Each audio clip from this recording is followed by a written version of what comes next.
Let's start with the smaller one, Nick Punto. I say a smaller one, but Nick Punto is, and we'll get to the second one because they traded Jed Lowry, but Nick Punto is a guy who can play a lot of different positions, a versatile player, a guy who doesn't have, the sexiness of a lot of the free agents. A good move I like by the Red Sox here. Yeah, it's a very good move. He's a utility guy, but he's a super utility guy. You're right. He can play all over. He's not going to hurt you. He's starting to hit a little bit as he gets older and gets more mature, learns to hit breaking balls. He's a good player.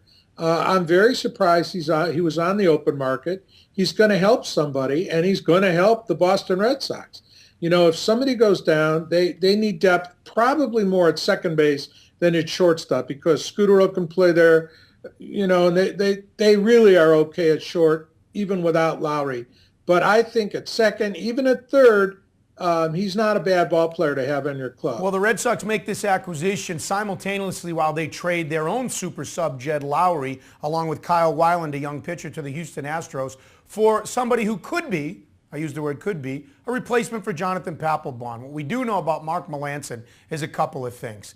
He is a closer in the waiting because he had 20 saves last year. He's a guy who the Yankees had in their organization and some felt was an eventual replacement for Mariano Rivera. What do you think about Melancon, and what do you think about getting rid of Jed Lowry and replacing him with Punto? Well, let's start with Lowry because Lowry's a very, very good ball player, and Houston had no shortstop. They now have not only a shortstop but a very good one. And this opens up shortstop hold on, Bernie, if he can stay healthy. That's why they traded him and got a guy who has been able to stay healthy. Yeah. Nobody questions Lowry's potential and his talent, his versatility. The poor kid just cannot stay on the field. Yeah, and that's a major issue. But don't forget the Red Sox have Iglesias. And he's the guy that I think is going to split time there, along with Scudero. Iglesias is a magician with the glove. They need that. The Red Sox definitely need a defensive shortstop. I think Punto will move around, but it's Iglesias who's your number 2 shortstop. And what I'm sorry. What about Melancon? You know a lot about this guy, don't you? I do. I've seen him, and I don't like him yet as much as I will after his command improves. I think he's prone. This is a big stage, Butch. Boston's as big a stage as you get. It isn't Pittsburgh. I do not think, and I'll say this in December, that he's going to close for the Red Sox. I think they've got him as a setup guy. I think they're still going to go out and get a closer. And I'm concerned about Bart as a starter. He's only done it once when he was an A and AA ball his first year of baseball. Then they moved him to the pen. Now you're asking him to go into the rotation. I'm not sure he's not going to end up, back in the 8th inning or the 9th inning. They may get another starter, and I want to talk about that later. But let's take a look at this guy as an 8th inning guy, and I still think Madsen's on the radar. Have to do it. Let's talk about what we know that the Red Sox have said. Bobby Valentine came out last week and said he's not saying Bard's not his closer, but he's saying Bard will start spring training and work as a starter. He'll get some starters innings. I have the same concerns as you, a guy that's going to try to pitch 150 to 200 innings as opposed to 75 innings. Can I stop you right there?